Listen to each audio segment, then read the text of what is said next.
Honorable sir, to say in Tamil in important places, Yesterday the whole session you have taken only in English.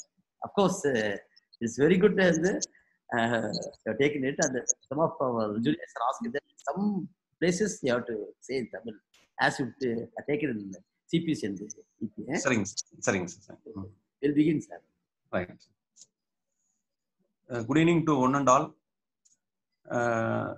I thank Mr. B. Mohan, Senior Advocate, for giving me this chance to participate in this group discussion.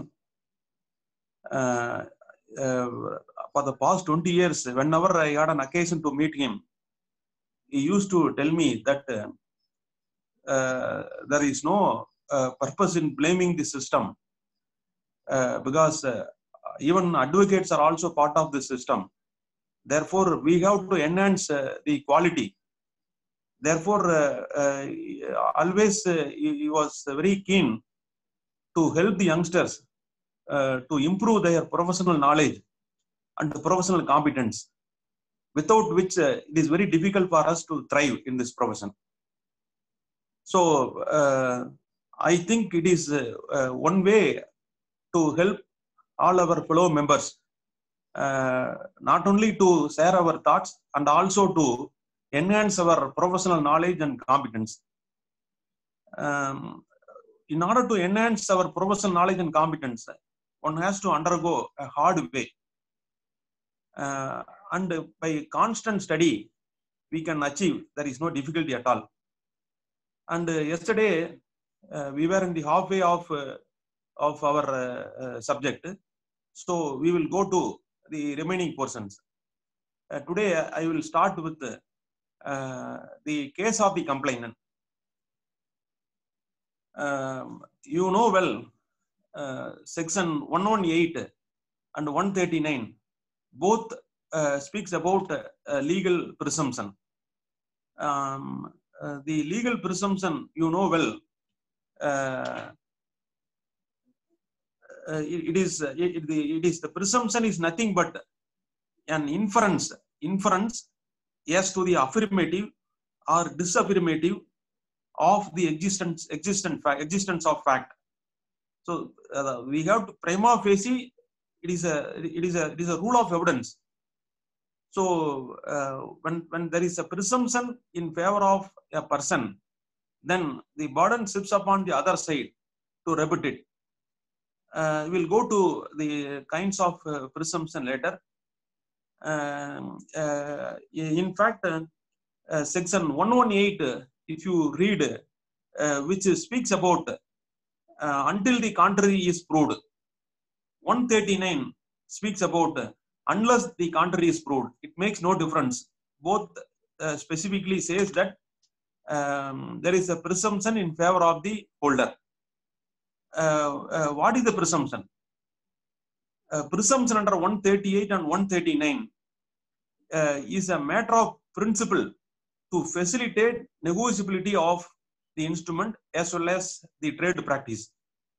Presumption under 118 and 139 is a matter of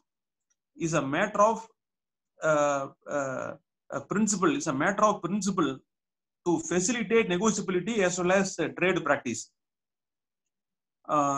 In presumption, according to me, when a holder or payee is having a check in his hand, the law says that one shall presume that it was executed by the drawer for a valid consideration for some existing debt or liability. So this presumption is always available.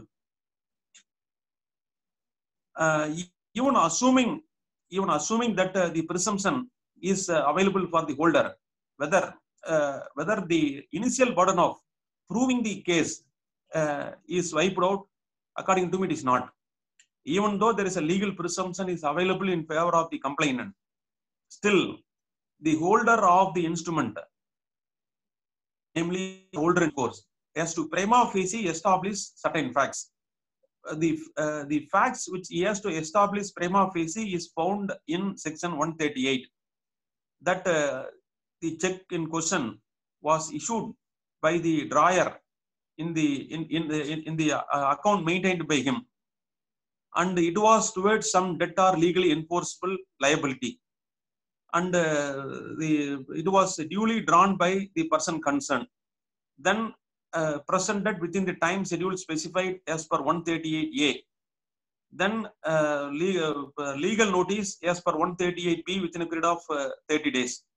Then under section 138(3)(c), if the amount has not been paid after receipt of the notice within 15 days, then cause of action arises. So these are all the basic facts which should be established by the complainant for the purpose of proving the case.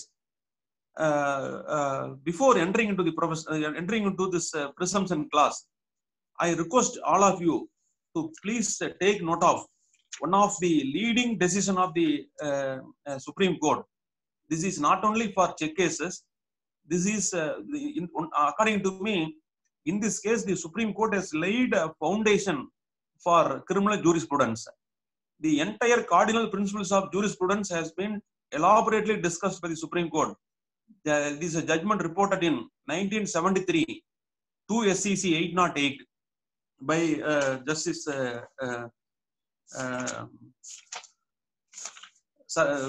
Justice Khanna, H.R. Khanna.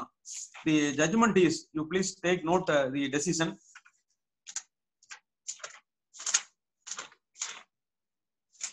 (1973) 2 SCC 808 equivalent to AR 1973 SC 2773. This is a 3 judges bench judgment.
Sir, papeslang sir. So 1973 2 SCC 808 equivalent to AR 1973 SC 2773. The 3 judges bench judgment entered by the Supreme Court. In this judgment has been repeatedly followed right from M.S. Narayana Menon case rendered in 2006 even till 2020. So I want to read a few lines from the judge. Instead of me saying about the said judgment, I want to simply read out the few lines from the judgment.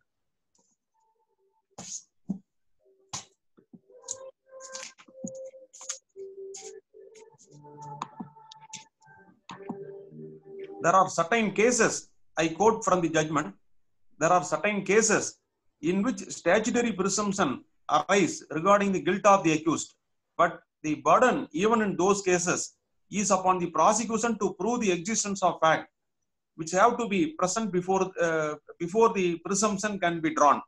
Once those facts are shown by the prosecution to exist, the court can raise the statutory presumption, and would in such event it is be for the accused to rebut the presumption.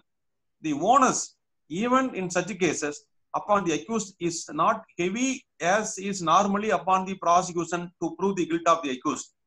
If some material is brought on to the record, the innocence of accused, which may be reasonably be true, even though if it is not positively proved to be true, the accused would be entitled to get acquittal.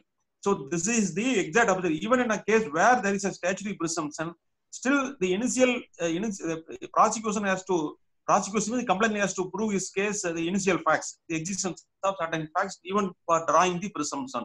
So this is the judgment rendered in 1973.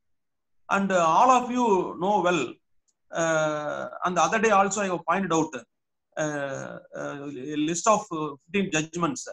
One of the judgment is 1999 3 SCC 35. 1999 3 SCC 35. Before going into the said judgment, you know well, the Evidence Act speaks about three kinds of presumptions. One, may presume, that is also rebuttable. Then second, shall presume, that is also rebuttable. The third one, conclusive presumption, it is irrebuttable. So here section 139 speaks about shall presume. In view of this statutory provision, the court shall presume the fact that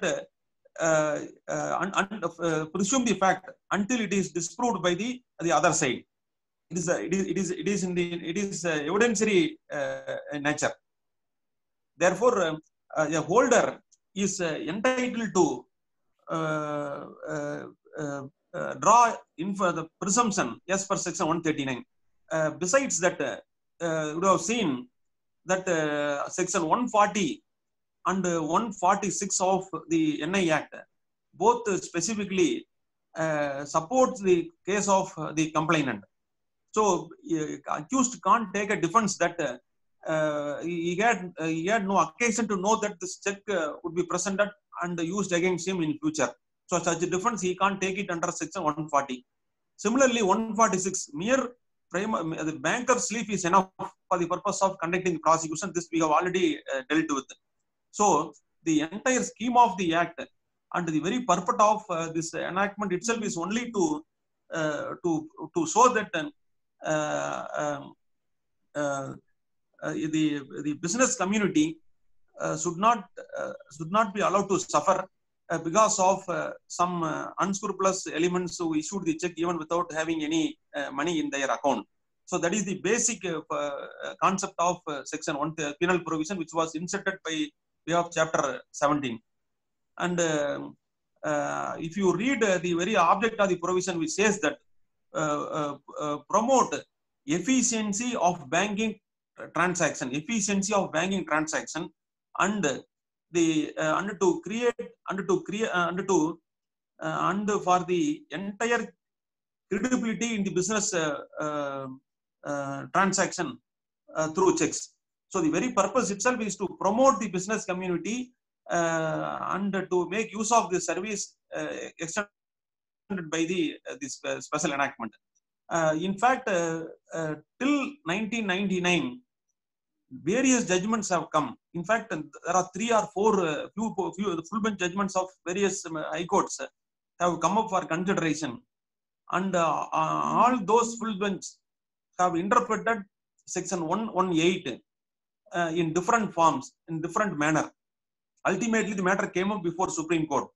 Supreme Court in the said judgment 1999 3 SCC 35 has strongly deprecated the different interpretations given by various courts and laid down a law.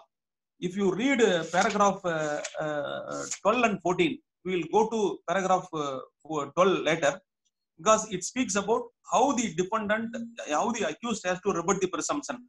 How the probable defense has to be established is dealt with in paragraph 12.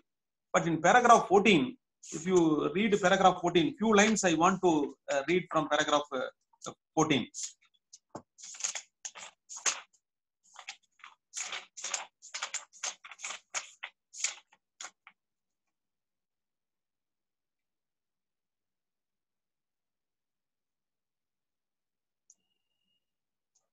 Paragraph 14, I quote, the technicalities of law and procedural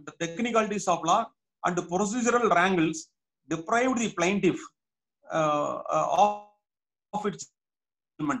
Justice claimed by the plaintiff was buried under heaps of divergent legal pronouncements on the subject conveyed and communicated in sweetly quoted articulated language, and the oratory of the persons, which is shown to have been resorted to be present to be present the rival claims, to present the rival claim. The approach adopted by the majority of the judges in dealing with the case was contrary to the basic principles governing the law relating to negotiable instruments. The fate of the business community dealing in mercantile and trade cannot be permitted to be shaken by resort to technicalities of law and procedural angles, as appears to have been done in the instant case. Then, even though it is true that the plaintiff's evidence was not believed, kindly take note of this word. Even though the plaintiff's evidence, even though it is true that the plaintiff's evidence was not believed, yet we are of the opinion that the same could not be made the basis for rejecting the claim of claim, because obligation upon the plaintiff to lead evidence for the purpose of to prove his case could not have been insisted upon, because the defendant as prima facie or initially not discharge the onus of proving by showing directly or probabilities of non-existence of consideration. So whenever it may no doubt it has the judgment was rendered by the Supreme Court in 118. But if you read any case, even in 2020 judgment and Beer Singh in 2019 for SEC, all the judgments, these two decisions, one in Kaliram, another in 1999, 3 SEC 35, have been repeatedly quoted with approval. So therefore, these are all the present position in respect of the legal presumption which are in favor of the complainant. In addition to that, please take note of 3 more decisions. First, I said about 1999, 3 SEC 35. Then second judgment, Rangappa case 2010, 11 SEC, 2010, 11 SEC 441, rendered by 3 judges bench judgment, equivalent to 2011 4 CTC 118, 2011 4 CTC 118. This judgment can be used by both complainant as well as accused. The law has been completely and thoroughly examined by the Supreme Court, and 3 judges bench judgment of the Supreme Court in this citation is the law of the land as on today. Then 2018 8 SEC, 2018 8 SEC 169, 2018 8 SEC 469, 2018 8 SEC 169 and 469. In these 2 decisions, Supreme Court has slightly gone out of the earlier view and held that no doubt these 2 decisions also in favor of the complainant. Supreme Court said, if there is no reply and if the accused has not come to the witness box, that itself can be a ground to draw an adverse inference, because once the accused has taken a particular defense, if he has not said so, in the reply notice, or if he has not come to the witness box, then because once he has taken a specific defense, the law expects that he has to prove the defense.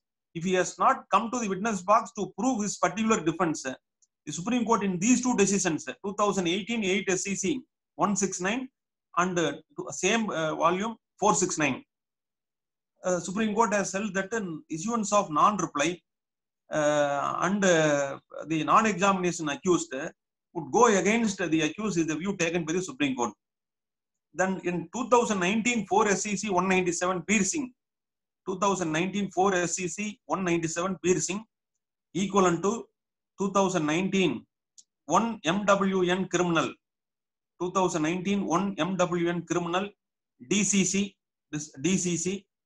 164. And the latest one, 2020 1 MLJ criminal, 2020 1 MLJ criminal 219.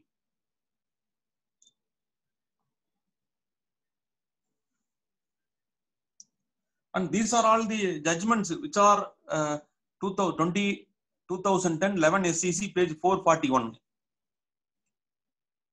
So these are all the judgments are completely in favor of the accused, and you can make use of this in the course of your practice.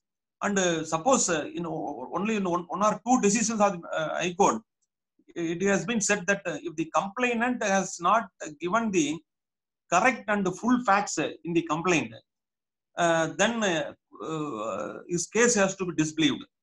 Suppose if he has given one version in the complaint and that version is apparently false, then in 2001 Criminal Law Journal 745, 2001 Criminal Law Journal 745, then 2017 2 TNLR 641 Kerala, 2017 2 TNLR 641. In these two decisions, the High Courts have taken the view that if a complaint has pleaded a false case, or if he has withheld a material fact in the complaint, then court has to doubt the veracity of the complainant's version. That is the law laid down in this judgment. But I have already told you, in two judgments, one in 1999, 3 SCC page 35, as well as in Rangappa case 2010, 11 SCC 441, in both the cases, Supreme Court has clearly held that if there is any variation, even assuming that there is some variation between the evidence of PW1 and the complaint governments, still that will not, that can't be taken as a ground to dislodge the presumption under 139. That is the view taken. There are contra judgments available. I will tell you later. So these two decisions are very clear that the PW1 may not be in a position to tell exactly what has been stated in the complaint. So even assuming there are some variation, it is not a ground, is the view taken by the Supreme Court in these two decisions. And then we will go to the rebuttal. So presumption is concerned, there is nothing much for the complainant to worry about it in view of the legal presumption and the view of this 5 settled up to 2020, 1 MLJ criminal 219, 2020 1 MLJ criminal 219. So from 1999 till 2020, the law is the 5 or 6 judgments I have given now are completely in favor of the complainant. Then we will go to accused. The accused, no doubt, accused has to rebut the presumption. This rebuttal is not as like that of the burden which was on the complainant. We have already seen the judgment of the Supreme Court in Kaliram 1973, 2 SCC 808. I already read that portion. Supreme Court said, even in a case where there is a legal presumption available, still the initial burden is on the complainant to prove the basic facts. So, despite the legal presumption, law expects that the complainant has to first establish this case, is the view taken, and that law has not been disturbed till today. Then rebuttal is concerned.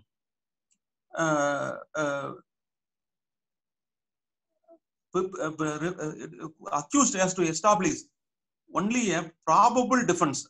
That is what Rangappa case also Supreme Court said in 1999, 3 SCC 35 in both the judgments. If you are appearing for the accused, you please read paragraph 12 of 1999 3 SCC page 35, wherein the Supreme Court has clearly held how the rebuttal evidence has to be let in. That principle in paragraph 14, paragraph 12. Paragraph 14 is in favor of the complainant ultimately. Paragraph 12, the rebuttal aspect has been thoroughly discussed by the Supreme Court. We will go one by one what are all the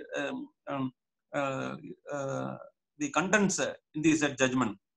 So Supreme Court said there is no in fact in one of the judgments Supreme Court said under section 139 doesn't say how the presumption should be rebutted.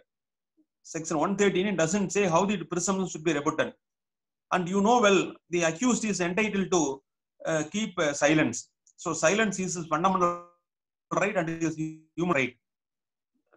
There is no obligation on his part to let in negative evidence, and even he can keep silence and he can prove his defense either directly or indirectly from the materials available on record through the complainant's version or through his document.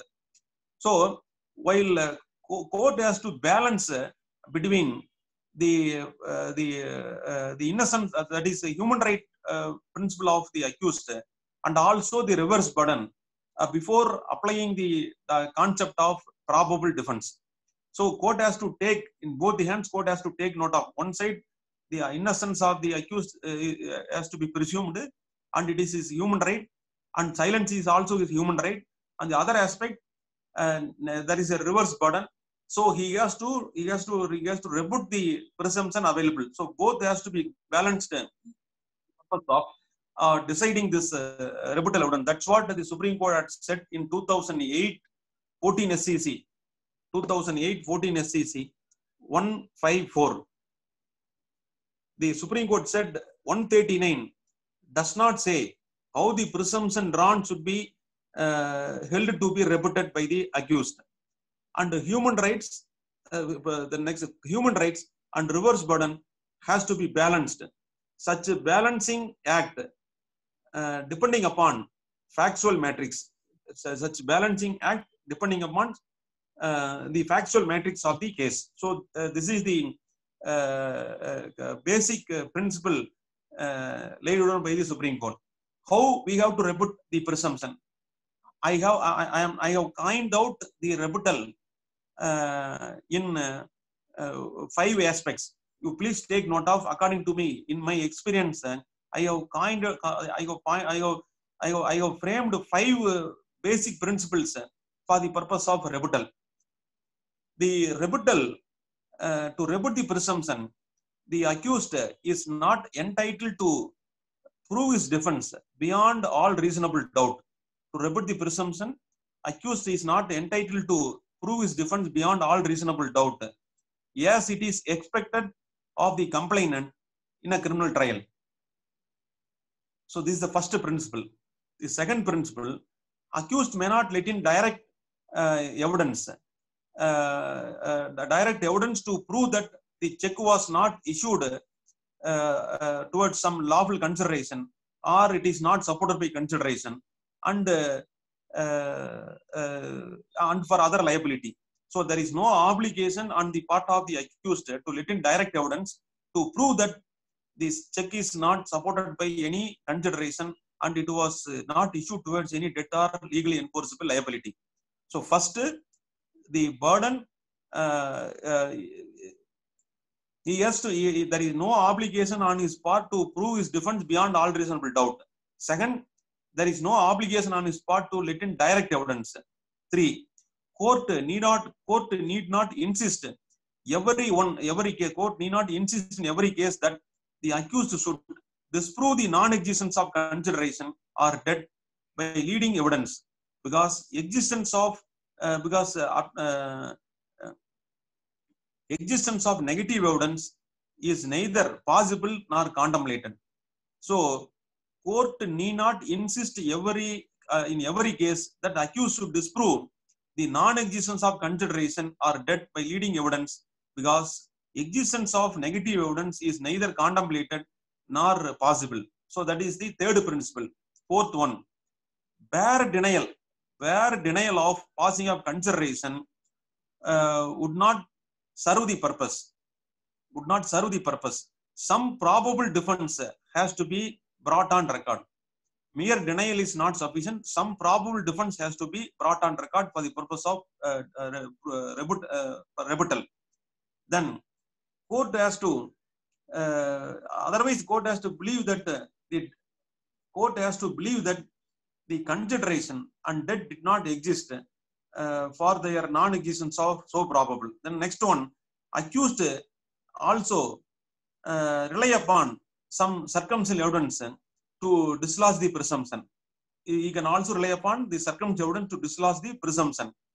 And for proving all these things, there is no obligation on his part to come to the witness box to give evidence, except in 2 cases which I have referred above. In all other cases, Supreme Court, there is no obligation on the part of the accused to come to the witness box to give evidence. Incidentally, I would point out that before 2006, the position of law, even though in 1999 the Supreme Court has said 1999 3 SEC 35, the Supreme Court has clearly laid down the concept of probable defense.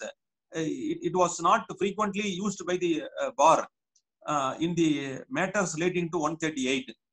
And the first time in 2006, the law relating to Negotiable Instrument Act up to 2006 is altogether different from the law which has been developed after 2006.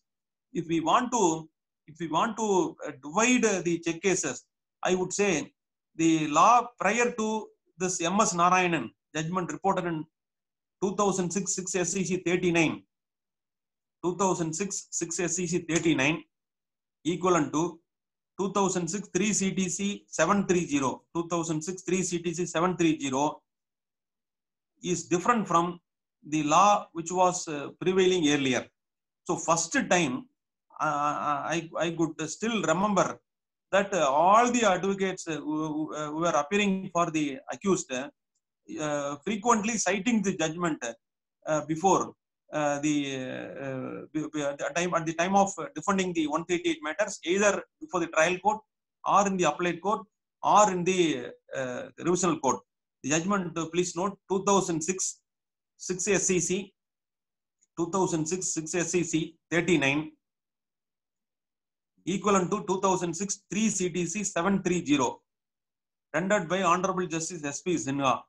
So the judgment is a wonderful judgment. We have to read because only in the judgment the situation has been completely changed in favor of the position of law has been completely discussed, and the accused, the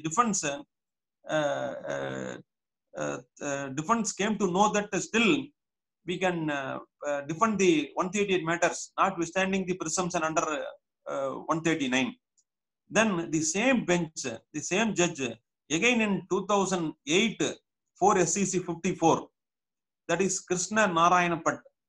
The earlier judgment, M.S. Narayana Menon. The second judgment, 2008, 4 SEC 54, equivalent to AR 2008 Supreme Court 1328.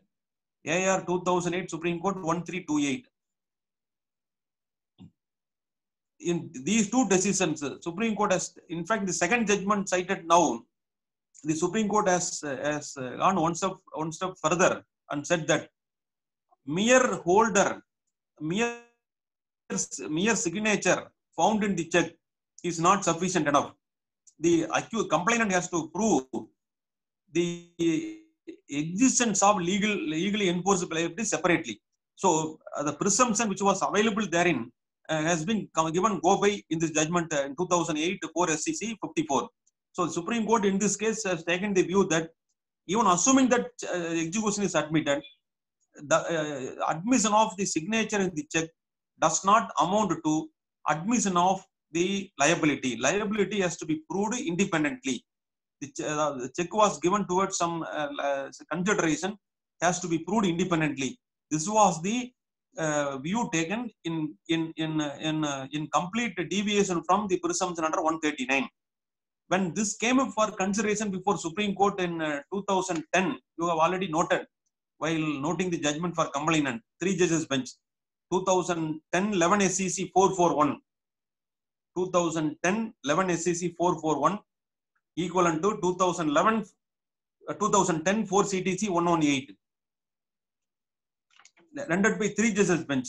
So the view of the Supreme Court in 2008 4 SEC 54 that mere admission of the signature does not tantamount to admission of the liability was again tested before the 3 judges bench. The 3 judges bench said that that portion alone, that is the admission does not amount to admission of signature does not amount to admission of liability. So liability has to be independently proved. That was the view taken in 2008. That portion alone has been overruled. in 2010 by 3 judges bench. In all other aspects, the judgment of the Justice S.B. Sinhaji, as he then was, now he is no more. In 2006 as well as in 2008. 2006 M.S. Narayana Menon, 2008 Krishna Narayana Pat. So in except in the both these judgments now holds good, except that portion and observation made that the admission does not tantamount to admission of liability. That portion has been overruled in 2000 by the 3 judges bench. Then in 2000, yesterday I have said 2009 2 SEC 513. The Supreme Court has thoroughly examined as to how the rebuttal evidence has to be let in, and this position is also in line with 1999 3 SEC 35. So same view has been taken. Then yet another judgment. You please take note of Madras High Court 2008 5 CTC 527. 2008 5 CTC 527. Now the latest judgment of the Supreme Court in favor of the accused is Basavalingappa 2019 5 SEC 418. 2019 5 SEC 418. This judgment of the Supreme Court in Basavalingappa case. In the case of the Supreme Court, this judgment is completely in favor of the accused, and the accused was acquitted. In this case, the Supreme Court has taken the view that if there are variations in the evidence, of the complaint version and the evidence of PW1, then court has to doubt the version of the complainant. That is first thing. Two, if the means of the accused has been denied, disputed by the complainant, namely, suppose our check would have been working for 5,000 salary of 5,000. He would have given check for 50 lakhs. It is humanly impossible to believe. So, if a man of no means, then question of he paying the huge amount doesn't arise. So, once a means, there are contra judgment, I will tell you, once a means has been tested or doubted, then the Supreme Court said complainant has to prove the source to pay the amount. So, in 2019 5 SEC 418 is this latest judgment of Supreme Court. This is subsequent to Beer Singh 2019 4 SEC. 2019 4 SEC 197 is the Beer Singh case. Then this is 2019 5 SEC 418. Then latest judgment 2020 1 MLJ criminal 219 Supreme Court is also in favor of the complainant. So these are all the judgments which are available in favor of the accused in respect of the rebuttal presumption. And the rebuttal is concerned, you have already noted that mere denial is not sufficient. Something more is needed to rebut the presumption. So the accused has to cull out. Either he has to prove his defense directly or indirectly, or he can make use of the answers elicited in the cross-examination or documents already available on record from the exhibits marked by the complainant, or he has to cull out his defense from the cross-examination. So, and he can incidentally try to elicit from the mouth of the complainant that there was no transaction and the check was not supported by consideration, and he has no means to pay. All these things, it is a skill to be adopted by the defense lawyer to elicit in the course of the cross-examination. So, accused has to prove ultimately the probable defense. The probable defense is nothing but preponderance of probability, not the other burden, like in proving the case beyond all reasonable. That principle has no application. Only preponderance of probabilities. The probability means, well, it is for the human mind, and it is for the prudent man to ascertain whether a particular fact projected complainant would have happened in the natural course of events projected by the complainant. So that is that we have to elicit only through factual matrix. As I said already, a person is working working in a job for the salary of 5,000. So he may not be in a position to pay 50 lakhs loan to the complainant.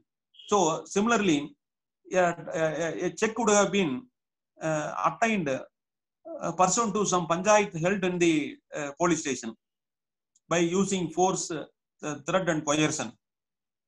Soon after coming out of the police station, the accused they would have given a complaint to the SP, or would have given some private complaint.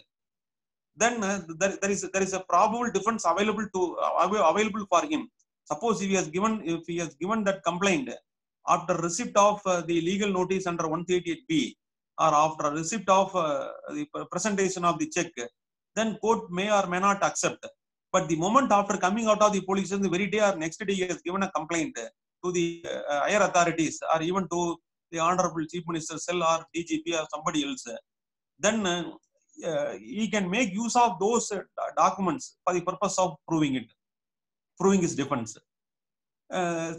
Similarly, it depends upon the individual facts of that particular case. That we have to that is the skill of the trial lawyer to elicit in the course of the cross examination by analyzing the entire background of the case.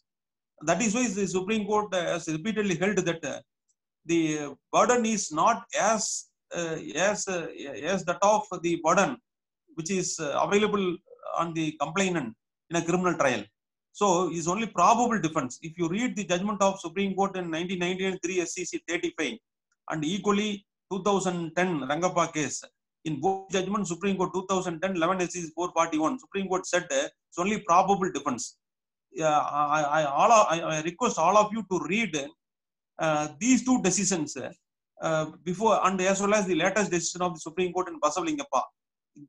These three judgments covers the entire aspect of the probable defense. Then we'll go to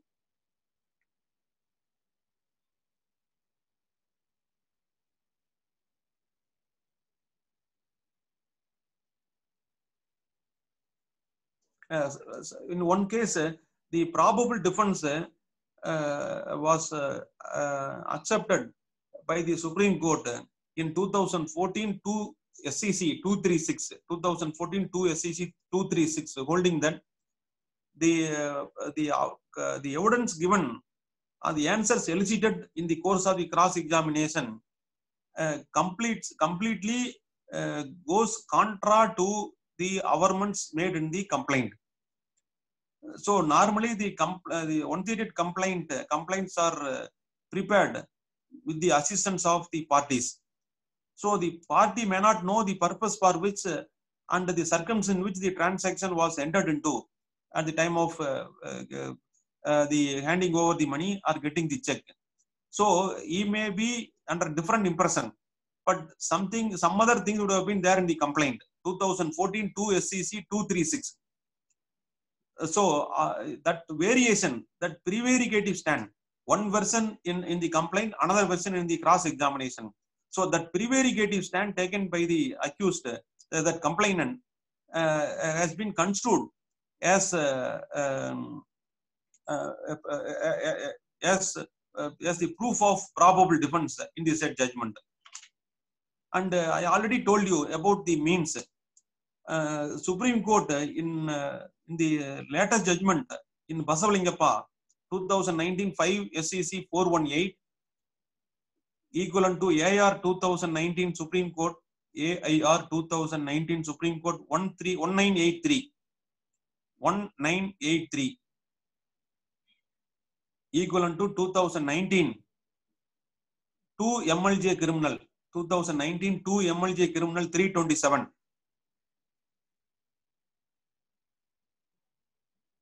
And three other judgments, 2019 1 MLJ criminal 2019 1 MLJ criminal 166. 162 2019 1 MWN criminal DCC 65. Then 2015 1 SCC 99. 2015 1 SCC 99. 2014 2 SCC 236. 2014 2 SCC 236.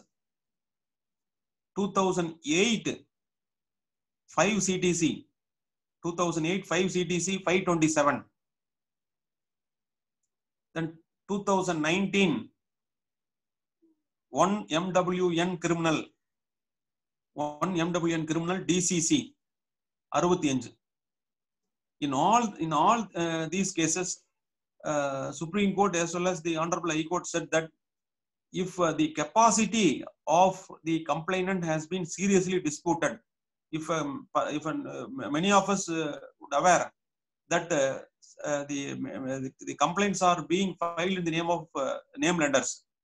So in such circumstances, if a person who has no means has filed a complaint, then there is every possibility for the defense to 2014 2 SCC 236. There is every possibility to dislodge the presumption by exposing the financial capacity of the accused. So this is the position. Now, very recently, the Madras High Court in 2019 4 CTC 2019 4 CTC 871. The Supreme Court, the Madras High Court has taken the view that even the complainant may be a dacoit, but the accused may be a thief. A thief is not entitled to legitimately rob dacoit. The complainant may be the source for the complainant is by way of dacoity, but merely because he is a dacoit, then this accused being a thief cannot rob the dacoit. This is the word used by the Madras High Court. In fact, the Madras High Court has taken note of the fact that one may be an income tax assessee or may not be an income tax assessee. So he can't pretend himself as a Puritan. He can't pretend himself as a Puritan. And then in such circumstances, then he should tell to the complainant that I am a Puritan. Puritan na punidamanavar, na punidamanavar. So na vandu punidamanavar da kadan vaanguven appdi or stand eduthu vaanganum. Then at the time of borrowing the loan, no accused is verifying or is not concerned with the source of income for the complainant. But after getting the loan, then he turns against. So this kind of practice is not permissible in law, is the view taken by the Madras High Court. In fact, all the decisions, Anbarsu versus Bothra case, 2019 4 CTC 871. So in judgment, the judgment which I have cited has been discussed, but all the judgment of Supreme Court are with due respect is different from the line of the view taken by the Madras High Court in this judgment. In fact, the Madras High Court has relied upon yet another judgment reported in 2019 2 MWN 2019 2 MWN criminal DCC 26 judgment of Supreme Court. In the said judgment, Supreme Court said how the complainant came to be in possession of money is not the concern of the accused. So this view has been followed with Madras High Court. So I have given 5 judgments of the 5 judgments of the Madras Supreme Court, which says that the means of the accused, the financial capacity of the accused is also a relevant factor for the purpose of rebutting the presumption. Then last 2 judgments which I have cited are in favor of the complainant, which says that the accused need not worry about it. he might have earned in illegal means. That is not the concern of the accused. That is view taken Supreme Madras High Court as well as Supreme Court, which has been relied upon. So these are all the judgments relating to the means inquiry. And I will in the same decision, unpursued citation 2019 4 CTC 871. Supreme Court, the Madras High Court has taken the view, 2019 4 CTC 871, Madras High Court has taken the view that merely because he was not an income tax assessee, and this was not shown in the income tax assessment report, that is not a ground to disbelieve the transaction. That is the view taken. But there are other contra decisions which I tell now. 2009 Criminal Law Journal, 2009 Criminal Law Journal 3777. 2009 Criminal Law Journal 3777. 2012 2 MWN Criminal DCC 34. 2012 2 MWN Criminal DCC 34.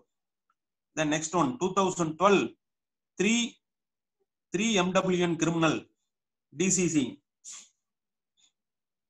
page number 1.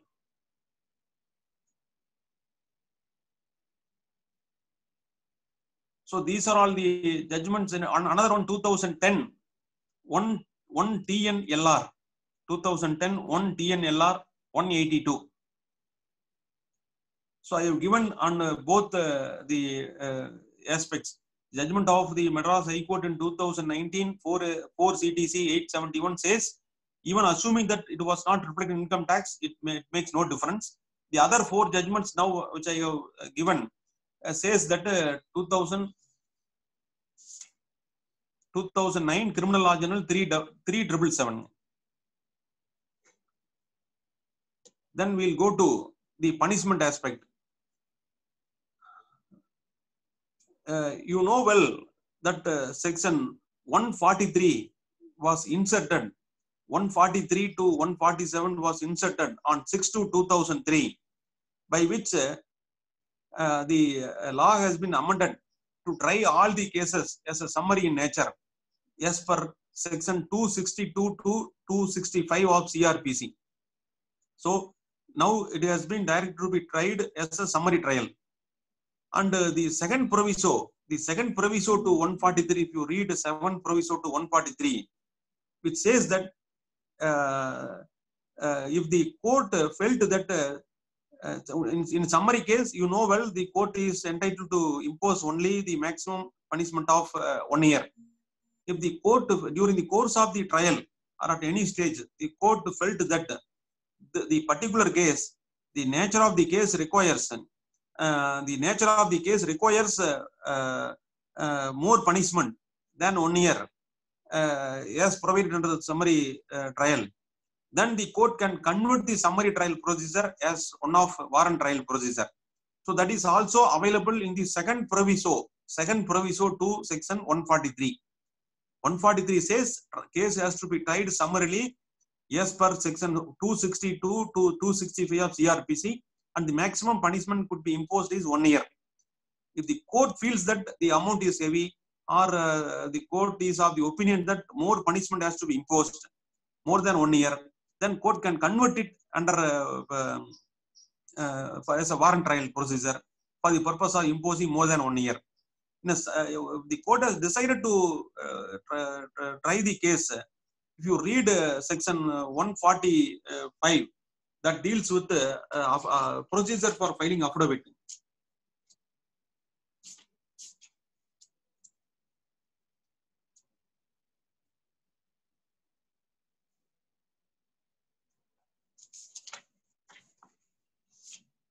Uh, 145 deals with the filing of affidavit.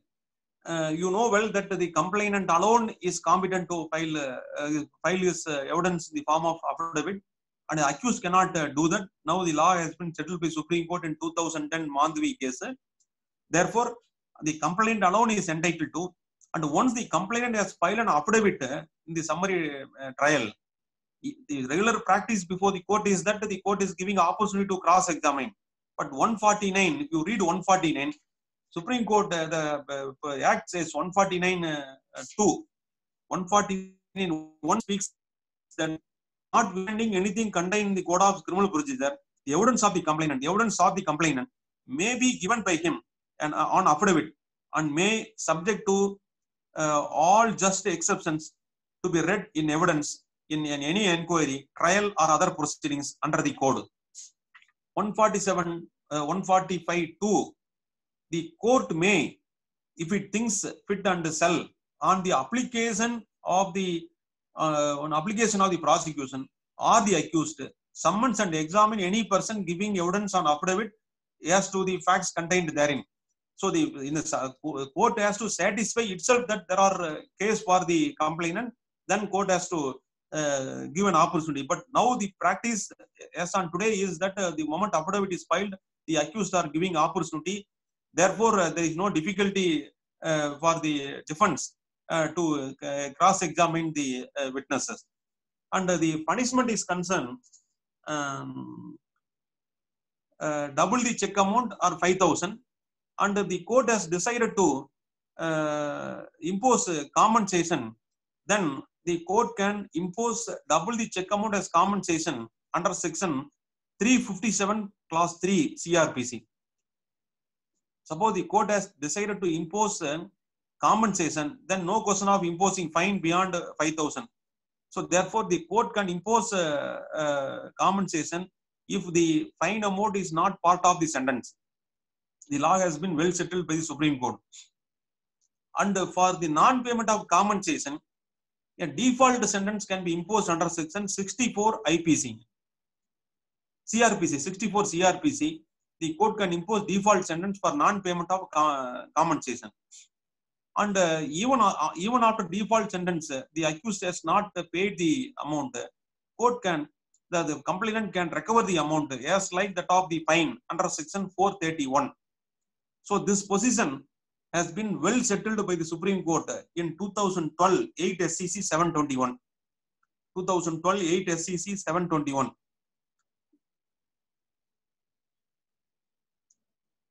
And yet another judgment, I missed it, in CDJ 2006, Supreme Court 1007. CDJ 2006, Supreme Court 1007. It is not reported in any other journal.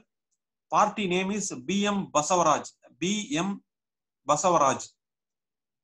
This judgment is completely in favor of the accused. In fact, Supreme Court has reversed the order of acquittal passed by the High Court and ordered to make the payment, double the amount with the interest. In this case, the Supreme Court has ordered interest also for the delay tactics adopted by the accused. Then now court is entitled to impose 2 years, maximum 2 years. Then court is also empowered to impose compensation. How the compensation has to be determined? In my practice, I have seen all the courts used to impose either the check amount or double the check amount as compensation. And this procedure, in my view, is not correct view, because none of the courts have taken note of the law laid down by the Supreme Court in 2 decisions, which has been followed by the Madras High Court in 2004. The first judgment in 2004, 2 SCC, 2004, 2 SCC 447. 2004, 2 SCC 447, equivalent to AR 2004 Supreme Court 1280. AR 2004 Supreme Court 1280, equivalent to 2004 1 MWN criminal 77.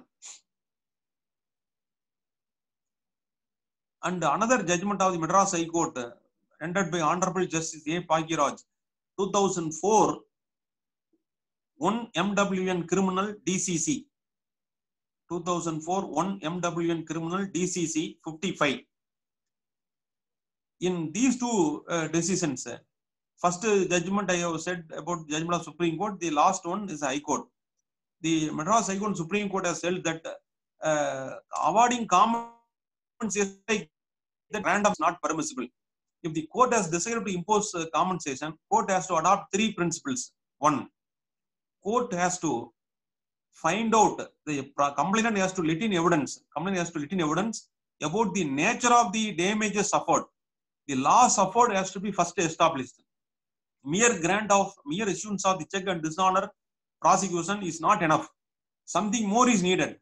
The complainant has to let in evidence to prove that the nature of the damages or loss suffered because of the dishonor of check. That is first aspect. 2, the accused has to, the court has to conduct an inquiry as to the loss conducted, as to the loss suffered. So first the complainant has to prove, then court has to conduct an inquiry and ascertain the actual loss. The third one, the court has to find out the capacity of the accused to pay the amount. He may be a person with no means. Then court cannot impose check amount or double check amount as compensation. It is of no use because the very purpose of imposing compensation will become useless. So the capacity of the accused is also to be taken note of, is the view taken by the Supreme Court as well as the Madras High Court, which I have said now. Then in order to avoid the actual imprisonment in the either in the appeal or in the revision before High Court, Supreme Court said in 2019 2 MWN criminal, 2019 2 MWN criminal DCC 153, DCC 153. Supreme Court said additional compensation in the place of imprisonment can be given. Suppose this is to help the accused. Suppose the accused offense would have been proved, but complainant may not come forward to compound the offense. In such case, you know well that court cannot acquit him. Suppose the check amount is given, the complainant is not come forward to settle it. 2019 2 MWN 2019 2 MWN criminal DCC 153.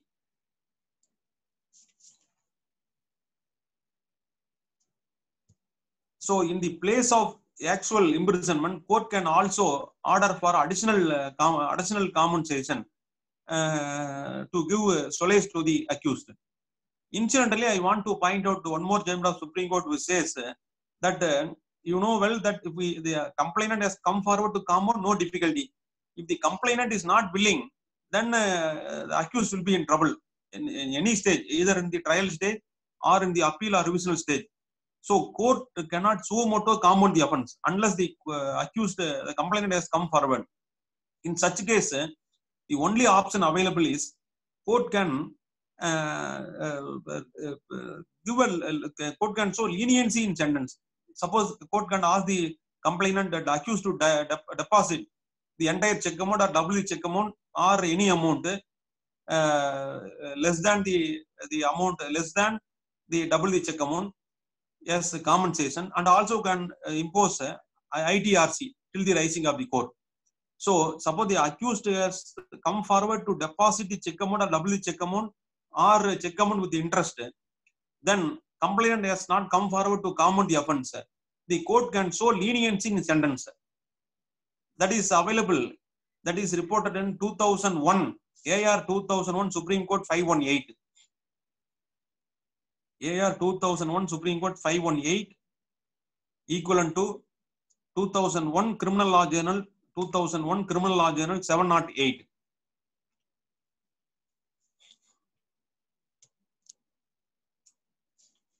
Then apart from that, in the punishment, you can take note of 2007 6 SCC 528, 2007 6 SCC 528,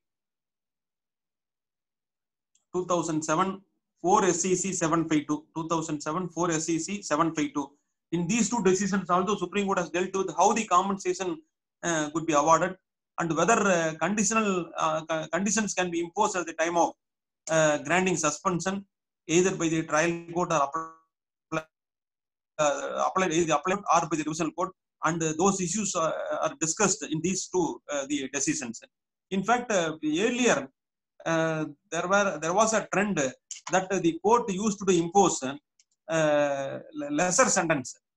I have seen a particular court used to impose only 5,000 in all cases, 5,000 or 10,000. That is the fine amount. No imprisonment, no compensation. That came up before Supreme Court. Supreme Court said sentencing policy should be in commensurate with the offence committed. Sentencing policy should be in commensurate with the offence, gravity of the offence committed. And this kind of imposing 5,000 or imposing ITRC, it is not correct view. That is the law laid down by the Supreme Court in AR 2002 Supreme Court. AR 2002 Supreme Court 681, equivalent to 2002 2 SEC. 2002 2 SEC 420.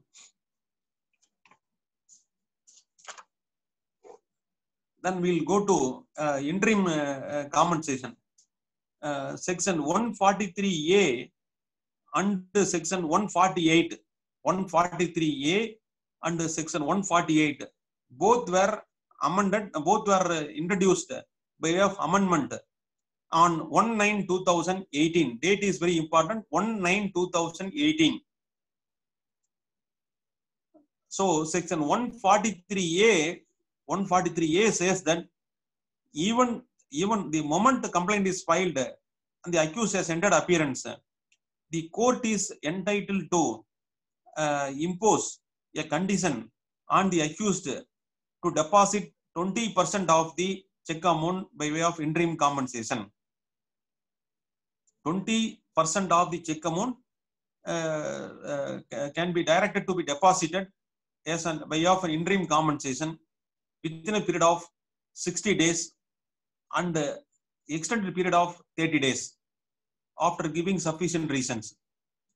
So the moment the accused entered appearance, either suo motu or on the application made by the complainant, the trial court is empowered to impose condition to deposit 20% of the check amount. 60 plus 30 days, 60 time 60 days, then extended period of 30 days, not beyond that. And on the repayment, on the event of acquittal, the court is entitled to pass an order under 143A4 to repay the amount to the accused. 143A5 says that the interim compensation also can be recovered like that of the fine under 421. The interim compensation also can be recovered by way of fine under 421 as per section 143A5. Then 143A6, 143 capital A subclass 6 says that the compensation of rupees 20 the compensation of 20% can be adjusted at the time of final judgment. Suppose the court has decided to impose fine amount, check amount as compensation or double the check amount, then from that amount, the amount paid already can be adjusted. So the court is entitled to award the compensation less the amount deposited under 143A. So this is the this provision has been inserted very recently by the legislature on the ground that unnecessarily the trial under 138 proceedings are pending before the court. In fact, when a report, Law Commission report, 213th Law Commission report filed in November 2008, as per the report, about 1 crore and 80 lakhs cases are pending. 1 crore or 80 lakhs cases are pending, out of which 35 lakhs cases are check cases. So that is why 2008, that was the position. We don't know what is the present position. And report was filed in 2008. The Law Commission report indicates the status.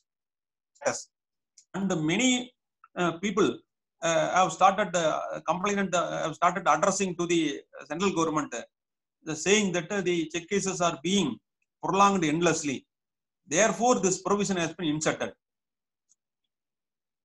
And similarly, when appeal was filed before the appellate court, again the appellate court is also entitled to impose another 20% of the check amount. This 20% is over and above the 20% imposed under 143 capital A. So 143 capital A, before pending trial court is entitled to impose 20% of the check amount. And in the appeal, the court can again impose further under 148. When appeal was filed, the appellate court can also impose, notwithstanding the suspension, regards the suspension application, the court can, at the instance of the complainant or on suo motu, court can impose condition to deposit further 20%, which is over and above the 20% directly to be deposited by the trial court. And this appellate court also can grant 60 days, then court can extend 30 days time on sufficient reasons. Then yet another issue has come, whether this provision, which came into effect on 1/9/2018, is retrospective or prospective, whether this is applicable to the cases or cause of action arose prior to the act, that the Amendment Act came into force subsequent to that. Now that is also no longer available. Supreme Court has clearly held that it is applicable to pending proceedings. Complaint would have been filed much before the act came into force. It makes no difference. Supreme Court said it is a retrospective effect. 2019 11 SEC 341. 2019 11 SEC 341. Supreme Court has interpreted the word may as shall. So the power of the court to impose the word, the court may impose a condition to deposit 20%. That word may has to be read as shall, as per the judgment of the Supreme Court in 2019 11 SEC 341. And equally, now very recently, Madras High Court in 2019 4 Law Weekly 44. Madras High Court has taken the view that such a condition can be imposed even for pending proceedings. Now another issue. All right, whether amount has not been deposited, what is the consequence of it? The amount, once court has imposed a condition, that condition can be enforced as like that of the fine under 421 CRPC, as said under section 143 capital A5. The Amendment Act itself clearly says it can be recovered like fine amount under 421. But for non-payment of the amount, the court has no, according to me, the court has no right to dismiss the complaint, convict the accused or dismiss the appeal filed by the accused, because if you read section 143 and 148, to my knowledge, nowhere the consequence of non-deposit has been stated. Consequence of non-deposit has been stated. So I want to draw an analogy from the judgment of Supreme Court in the Salem Bar Association, 2005 6 SEC 344, 2005 6 SEC 344, equivalent to AR 2005 Supreme Court 3353. AR 2005 Supreme Court 3353. No doubt that judgment is relating to the civil matter. the constitutional validity of the CPC amendment was questioned before Supreme Court. Supreme Court has upheld the validity except some minor changes. In the said judgment, almost similar provision like this present one came up, namely Order 8 to Rule 1, capital A. You would have seen Order 8 Rule 1, capital A. Written statement has to be filed within a period of 60 days, then extend a period of 30 days, totally 90 days. Then if not, what is the consequence has not been said in that section. So the Supreme Court has interpreted this provision saying that it is only directory, it is only directory and not mandatory. It is only directory, not mandatory. So for arriving this at conclusion, Supreme Court said in this decision that in the absence of any clause, any provision for consequential result, then the provision has to be construed only as directory and not mandatory. So I have number of decisions on this in the event of non-compliance. Suppose even assuming that even much before this provision, in the event of non-deposit of the amount imposed at the time of granting suspension, court cannot dismiss the main revision. There is no such power. Either appellate court, revisional court, or any court, because this amount can be recovered like that of the fine amount. Then we'll go to compounding. Case can be compounded at any stage of the trial. Now section 147 has been introduced to 147 has been introduced for the purpose of compounding. And the compounding aspect is concerned, the law has been well settled by the Supreme Court in 2010, 15 SCC, 2010, 15 SCC 352. 2010, 15 SCC 352. If you want to compound it before trial court, then complainant has to, accused has to pay, I think 10% over and above the check amount. In the appeal, if he wants to compound, he has to pay 10%, 15% of the check amount, over and above the check amount. If he wants to compound it in the revisional stage in the High Court, then he has to pay 20% of over check amount plus 20% of in addition to that. If he wants to settle before Supreme Court, he has to deposit 25%. Some slab, I could not recollect the exact percentage. You can take note of the judgment. So in such a way, the compounding can be permitted subject to the payment of the enhanced check amount, namely 10%, 15%, 20%, 25%. All right, the High Court, trial court convicted, appellate court convicted. High Court has also confirmed the conviction. Party may not be in a position to move the Supreme Court for the purpose of challenging it. Even if we go there, then there is every possibility to get an order of dismissal, because once all the three courts have held against him, then he can't even get an admission before Supreme Court. But however, the complainant is willing to settle it. If the complainant is ready to compound, even after the dismissal of the revision, you please take note, after the disposal of the revision, before moving the Supreme Court, if he wants to go for Supreme Court, he can go and he can settle it there. If he could not go there, he can settle it in the High Court itself under 482 by filing a compounding application, which power is available only as per the judge-made law. Because 362 CRPC is very clear.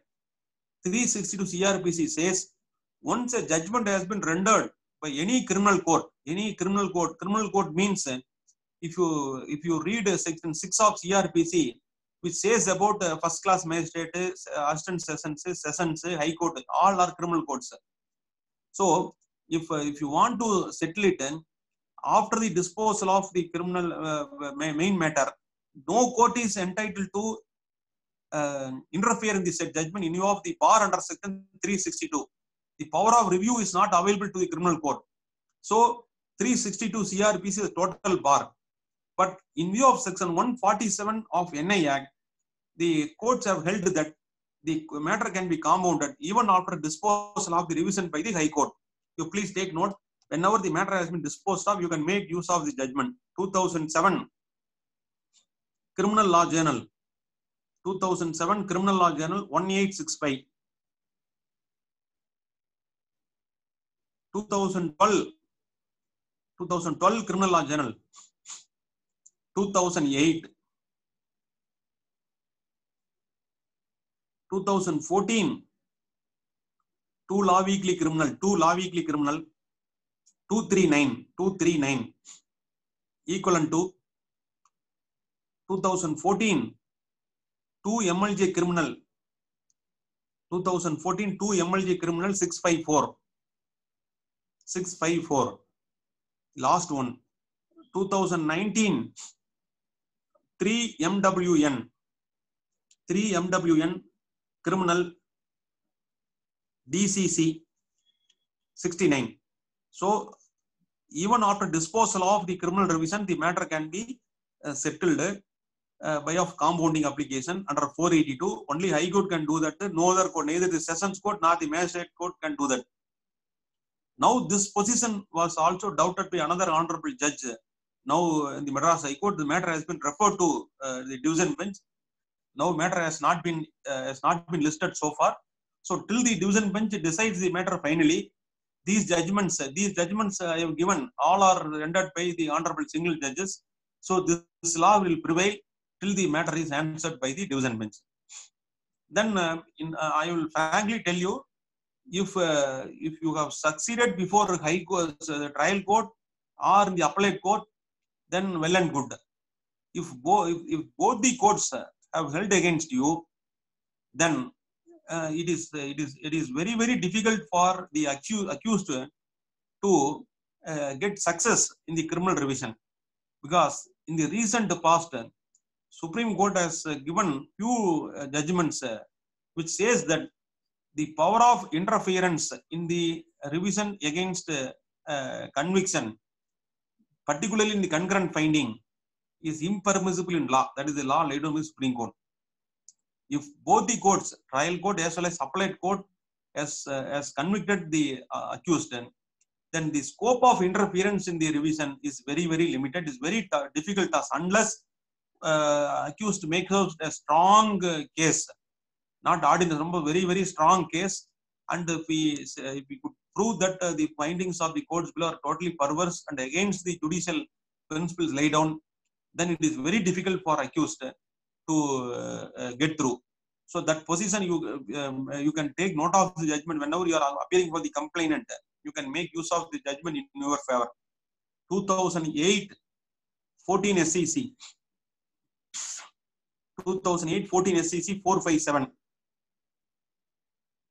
and 2015 3 SEC 123, 2017 14 SEC 809, 2018 8 SEC 165, 2019 4 CTC 801. In all these decisions, the scope of interference in the revision against the concurrent finding is very difficult. Then I already told you that if there are some variations in the evidence of the complainant and the cross-examination and averments in the complaint, I have given 2 judgments of Supreme Court in favor of the complainant, 2 judgments of judgment of Supreme Court in favor of the accused. You already noted. Then complaint can be presented at any number of times within the period of validity period. Sorry, check can be presented in any number of times within the period of 3 months. 2009 11 SEC 500, 2009 11 SEC 500. And the Supreme Court has gone one step further. Now on reference, Supreme Court said first time check presented, returned, notice issued. Then within a period of three months, court again complainant is entitled to present the check and he can issue notice. And even third time he can present the check and after return he can issue notice. Thereafter he can file a complaint. So the earlier view was 1999. The view was 1999 8 SCC 221. That is no longer good law. It is overruled. The view was once a complainant has issued a notice, then cause of action started. So the moment check is returned unpaid, then after issuance of notice, then if no payment has been made within a period of 15 days, then offense is complete. So cause of action started. So now, so once notice has been issued for initiating prosecution, then complainant is not supposed to present the check. That was the view earlier. Now that view is no longer available in view of the 3 judges bench judgment reported in 2013 1 SCC 2013 1 SCC 177 2013 1 SCC 177. So any number of presentation, any number of notice, no difficulty, then you can file a complaint within a period of 3 months. And the accused was not examined. The view of the Supreme Court in 2016 16-3 CTC 730 2006 3 SCC 730 equivalent to 2006 6 SCC 39 MS Narayan case 2006 6 SCC 39. The same view is now reiterated by the Supreme Court in 2019 5 SCC 418. You have already noted Basavalingappa case 2019 5 SCC 418. Non-examination of the accused is not a ground, and there is no obligation on the part of the accused to come to the witness box to rebut the presumption. That is, the no adverse inference could be drawn, because silence is human right is the view taken in 2006. The same view is reiterated in 2019 also. Then joint account, husband wife are are having joint account. Husband has signed the check.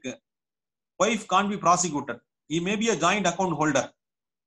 He can't be prosecuted. Only the drawer alone can be prosecuted. 2013 8 SCC 71. 2013 8 SCC 71.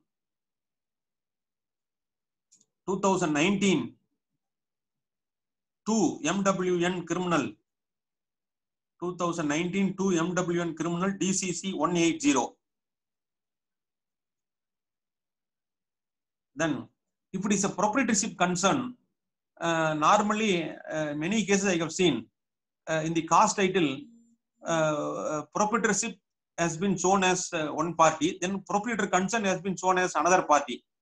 It is not necessary while arraying the accused, because proprietorship is not a legal entity. Proprietorship itself is a legal entity. The proprietor himself is the owner of proprietorship. Therefore, merely adding the proprietor, suppose if A is the proprietor of one UMA agency, we can simply show A proprietor of UMA agency. That is enough. There is no need to describe this UMA agency proprietorship as A1. Then we need not indicate A2 as the proprietor. It is not necessary.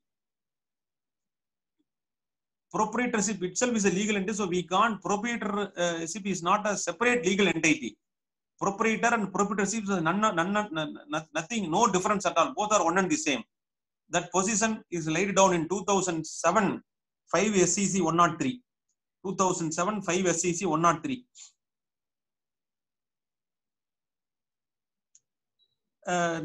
Nowadays, in order to escape from the clutches of law, this big companies used to approach this insolvency and bankruptcy code So where they can easily they can manage to get an order to avoid this criminal prosecution by giving some false version before the insolvency and bankruptcy code. So that proceeding has nothing to do with the criminal prosecution. So insolvency and bankruptcy code are proceeding initiated before that authority will not prevent the complainant from approaching the magistrate court for prosecution. That is the position in 2019 4 Law Weekly, 2019 4 Law Weekly 877. 2019 4 Law Weekly 877 Supreme Court. 2019 2 TNLR 2019 2 TNLR 705 High Court. Then similarly in SICA proceedings, that is SIC industries, some SIC industry used to approach the SICA for the purpose of avoiding prosecution. Supreme Court said no. 2002 CTC 548. 2002 CTC 548 equivalent to 2002 SCC 737.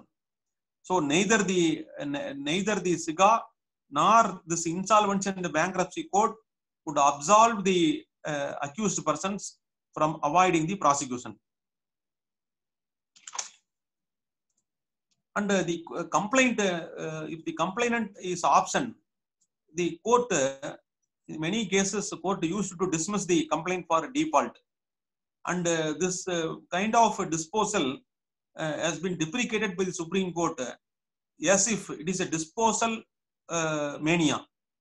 So Supreme Court said you can't, unless the presence of the complainant is required on that particular day, you can't dismiss the complaint merely because the complaint is absent. Suppose the evidence was on, it is matter was posted for examination of PW1, he has not turned up, then no representation, complaint can be dismissed. Or if the evidence was already in part heard, he has not turned up, then court can dismiss. But if the presence of the complainant is not needed, then just like that, complaint cannot be dismissed in the view of the Supreme Court in 1998 Criminal Law Journal 3871. 1998 Criminal Law Journal 3871. 2008 4 SCC 67. 2008 4 SCC 67. And similarly, the moment complaint is filed and notice has not been served, courts used to issue NPW. That is also not permitted procedure. 2007 12 SCC page 1 Supreme Court. Court cannot issue NPW straight away. 2007 12 SCC page number 1. So if the the accused has not responded to the summons, then court can reissue the commission, reissue the summon to the correct address. Even thereafter he has not turned up, court can issue bailable warrant. If he has not turned up for bailable warrant, then court can issue non-bailable warrant.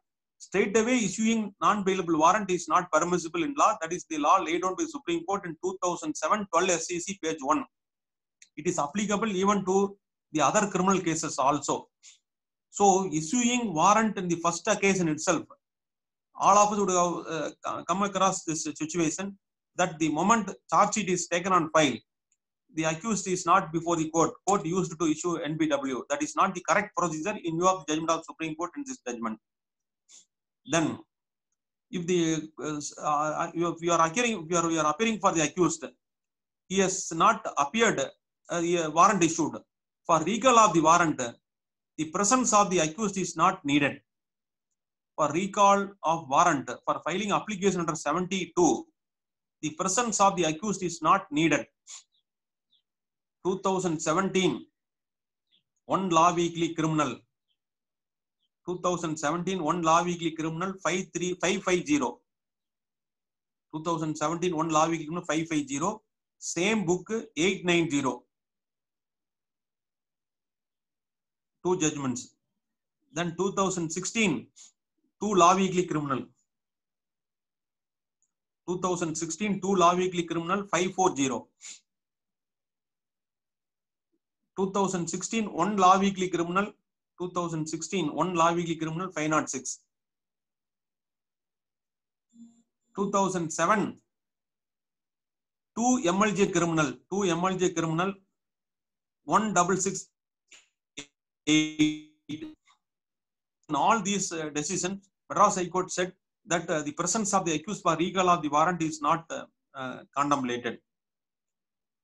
And suppose if you filed a complaint, some mistake, typographical error is there, or some other costly some mistakes are there. That cause that it can be amended, even though there is no specific provision available in the code for amending the complaint. Some inadvertent error has happened, or date, or issuance of the legal notice, or amount, or check number. Some corrections are required. Then, even though there is no separate provision, yes, like Order 6, Rule 17 in CPC, still we can file amendment application in the criminal court also. That is the law laid down by Supreme Court in 2016 4 CTC 314. 2016 4 CTC 314. Equivalent to 2016 11 SEC 16 11 SEC 774. 2016 4 CTC 314. 2000 equivalent to 2016 11 SEC 774. Then another judge, Madras High Court, 2017 1 law weekly criminal 362. Then I have seen on few occasions even suits have been filed against the complainant for the relief of directing him not to present the check for encashment or not to make use of the check against the accused. This type of suits are not maintainable under section 41B, 41 section 41 small b and small d of the Specific Relief Act. Filing a suit against the complainant not to present or make use of the check by filing a complaint is not maintainable. AR 1992 Guwahati, page 81, division bench. AR 1992 Guwahati, page 81, division bench judgment.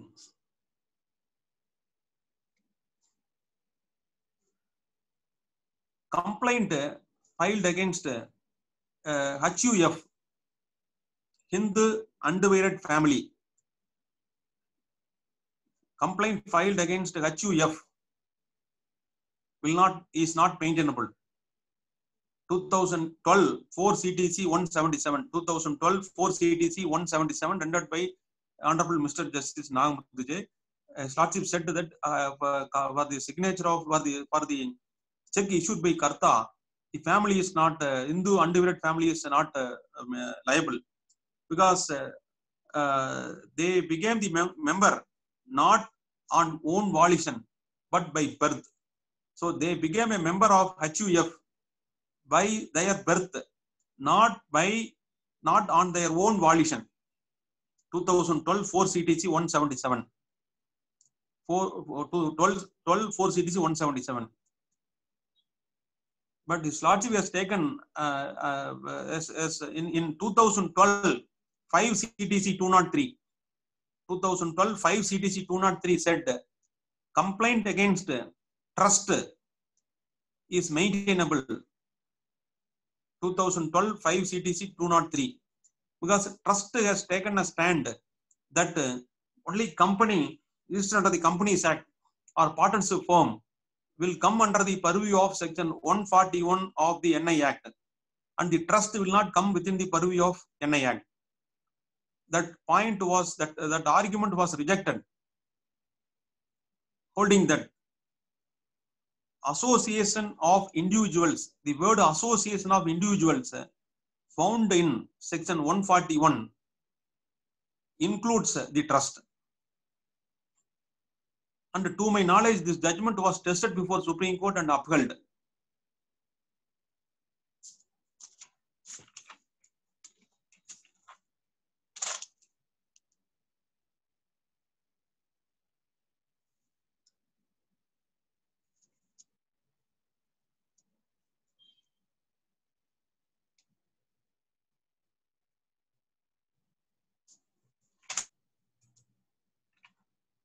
So now we are at the finishing stage, and I think I have to my little effort and little knowledge, I have covered almost all the aspects which are known to me, and at the risk of repetition, I request you to first read the judgment of 3-judge judgment of Supreme Court in 1973 to SCC 808, ended with 3 judges judgment, wherein the Supreme Court has held that even in a case where there is a legal presumption available, still the initial burden has to be discharged by the complainant.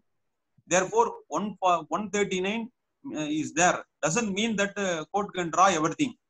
That judgment of the Kaliram, reported in Kaliram, has been repeatedly followed in all the cases. To my knowledge, in all the check cases and promissory note cases, and the presumption, wherever the presumption comes up for consideration, Supreme Court is considered. That judgment is not only for check cases, it is rendered in criminal case. The basic cardinal principles of jurisprudence has been clearly elaborately discussed in paragraph 23 to 26. Every lawyer practicing the criminal side must compulsorily read the judgment, because the worth reading judgment rendered by Honorable Justice H.R. Khanna. Then second judgment, 1999 3 SCC page 35, already said, it is a classic judgment. Paragraph 12, how the probable defense has to be proved has been stated, and paragraph 14, how the different courts in India have taken different views in respect of the presumption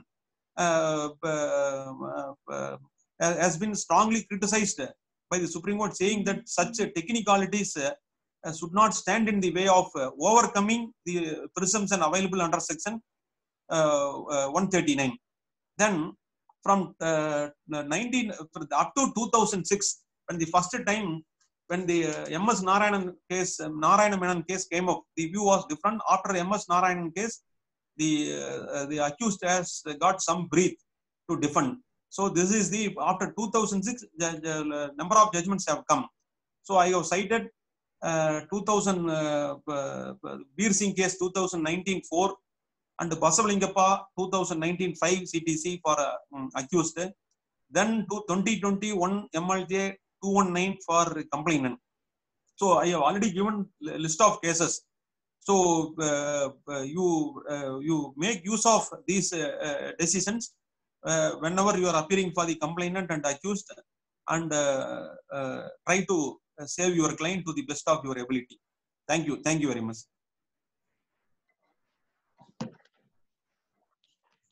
Stop recording.